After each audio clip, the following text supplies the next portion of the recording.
پاکستان تحریک انصاف کی حکومت نے 5 سال میں 1 کروڑ نوجوانوں کو نوکریاں دینے کا انتخابی وعدہ کیا، لیکن پہلے 100 روز میں اس منصوبے پر کوئی پالیسی نہ بن سکی۔ وہ عوام کو اپنے پہلے 100 روز میں ریلیف دیتی نظر نہیں آ رہی۔ اس حوالے سے آئیے جانتے ہیں عوام سے۔ پہلے تو میں ہم سب کی جو ٹی وی ہے ہم سب کے لیے اس کا میں شکریہ ادا کرتا ہوں، جو کہ عوام کے تاثرات اور جو عوام کی مسائل ہے وہ حکومت تک پہنچاتی ہے۔ وہ جو پلان تھا 100 دن کا، اس میں مطلب یہ اس کا اگر پلان کے حوالے سے کہا جائے تو الٹے سائڈ پہ چلا گیا،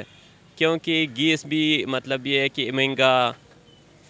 بجلی بھی مہنگا، سب کچھ مطلب مہنگائی کی طرف جا رہے ہیں۔ ابھی اسی کے حوالے سے پرسوں انشاءاللہ 29 تاریخ کو بھی یہاں پہ ستارہ مارکیٹ میں احتجاج، پرامن احتجاج ہوگا یہی مہنگائی کے حوالے سے، کیونکہ جو پلان تھا وہ کامیاب نہیں ہو سکا،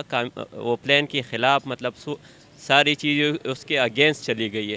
تو بس یہی میرے خان صاحب سے گزارش ہے کہ کائنڈلی آپ جو بھی پلان دیتے ہیں اس پہ عمل درآمد مطلب کرے۔ جس طرح کے پی کے میں 90 ڈیز کے کرپشن کا پلان دیا تھا وہ بھی ناکام ہو گیا، پھر اس نے اس کے حوالے سے کہا کہ گورنر ہاؤس لائبریری بن جائے گا، وہ بھی ناکام، پھر دوسرا اس نے کہا کہ اس کو پارک بنائیں گے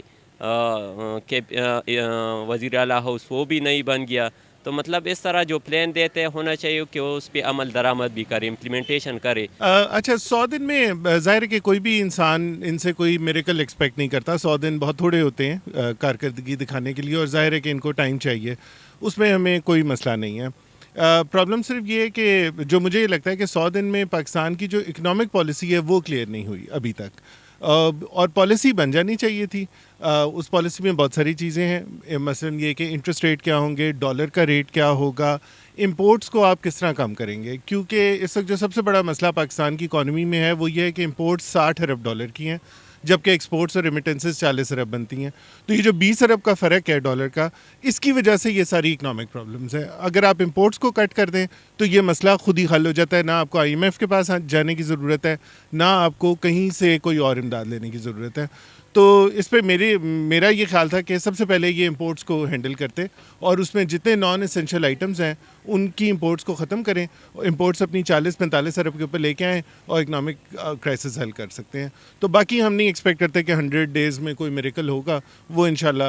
ان کو ٹائم ملے گا تو یہ کر لیں گے۔ میرے بھائی، انہوں نے کوئی چیز سستی نہیں کی ہے، کوئی پلان ان کا کامیاب نہیں ہوا ہے، انہوں نے بیڑا غرق کر کے رکھ دیا ہے۔ مہنگائی اتنی ہو چکی ہے کہ غریب آدمی پس رہا ہے اس کے اندر۔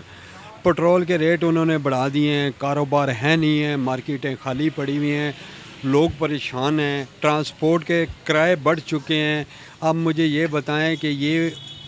وہ جو پہلی حکومت تھی اس سے تو بدترین یہ حکومت، جو امیدیں اس سے تھی، جو کام تھا وہ تو اس نے کیا نہیں۔ عوام کے لیے پریشانی، کھانے کے لیے روٹی نہیں ہے، کپڑا نہیں ہے، گھر نہیں ہے لوگوں کے پاس، کرایہ دینے کے لیے جو گھر پہ رینٹ ہے نا وہ دینے کے لیے لوگوں کے پاس نہیں ہے۔ ہم تو ابھی تک بھائی جان رو رہے ہیں، نہ تو ہماری شاپ میں ابھی تک کوئی کسٹمر آیا ہے۔ پہلے ہمارا کام بہت اچھا تھا، اللہ پاک کا شکر تھا، لیکن ابھی کسٹمر کے لحاظ سے کرائے جو ہیں وہ اپنی جیب سے دے رہے ہیں، سارا بہت حالات برے ہوئے ہیں ہمارے، تو یقیناً بہت برے ہو گئے ہوئے ہیں، اور ٹینشن یہی ہے کہ روزی روٹی کمانا بہت مشکل ہو گیا۔ سب سے بنیادی بات یہ تھی کہ یہ قوم بہت مایوس تھی، اس سے بہت ہوپ ملی ہے، لیکن جو وعدے تھے اس وعدوں کے مطابق جو ہے جو سیٹ اپ بنانا چاہیے تھا، جو ڈریمز لوگوں کو دکھائی گئی تھی، وہ سیٹ اپ ابھی تک نہیں بن سکا، کیونکہ ہم دیکھ رہے ہیں کہ موجودہ حکومت کے اندر بھی وہ لینڈ مافیا جو کیپٹل اور مختلف صوبوں کے اندر تمام criminals in law and order کی سچویشن کو سٹینڈ کرنے میں، اور جتنے بھی پولیٹیشنز ہیں ان کو کرپٹ کرنے میں ان کا مین ہاتھ ہے، وہ انفلوئنس کرتے ہیں پالیٹکس کو، وہ لوگ بھی ابھی تک جہاں تک کورٹ آف لا کا تعلق ہے وہ تو ایکشن لے رہے ہیں، لیکن گورنمنٹ اس سلسلے میں بذاتی کوئی انٹرسٹ نہیں لے رہی ہے، کیونکہ یہ اپوزیشن کی طرف سے یہ بھی کہا جا رہا ہے کہ ان کا جو سلسلہ ہے وہ یہ ہے کہ ان کے اندر جو ہے بی لینڈ مافیا کے 3-4 امپارٹنٹ آدمی موجود ہیں۔ تو عمران خان کو سب سے پہلے پی ٹی آئی کی حکومت کو یہ دیکھنا چاہیے کہ اپنی صفوں کو صاف رکھیں، اگر صاف پروگرام لے کے آئے ہیں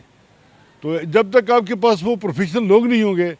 ایکسپیرینس لوگ نہیں ہوں گے، آنیسٹ لوگ نہیں ہوں گے، تو یہ جو ہے یہ خوابیں جو ہیں دری کی دری رہ جائیں گی. سب سے پہلے تو یہ کہوں گا کہ ایکسپیکٹیشنز تو بہت زیادہ تھی. ووٹ بھی ہم نے پی ٹی آئی کو اسی لیے دیا تھا کہ چینج آئے گا, تبدیلی آئے گی, لیکن انفارچونیٹلی ابھی تک تو کوئی نظر نہیں آ رہی. مطلب مہنگائی بڑھ رہی ہے, پیٹرول کی قیمت دیکھیں, پیٹرول بڑھ رہا ہے, اور بھی چھوٹی چھوٹی چیزیں دیکھیں. اگر ملک میں اگر ٹھیک ہے کرپشن کا خاتمہ کر رہے ہیں, اچھی بات ہے, لیکن عوام کو کیا ریلیف مل رہا ہے؟ کرپٹ لوگ تو ٹھیک ہے وہ پکڑے, وہ بہت اچھی اسٹریٹجی ہے خان صاحب کی, اس کو ہم سیلیوٹ پیش کر رہے ہیں, لیکن بینیفٹ عوام کو کیا ہو رہا ہے؟ عوام کو بینیفٹ اس صورت میں ہوگا جب آپ کھانے پینے کی اشیاء سستی کریں گے, پیٹرول سستا کریں گے. تو میرے خیال میں ابھی تک 100 ڈیز جو ہوئے ہیں اس میں تو کوئی تبدیلی نظر نہیں آئی. تازہ ترین صورتحال سے باخبر رہنے کے لیے ہم سب ٹی وی کو سبسکرائب کریں اور بیل آئیکن کو کلک کریں.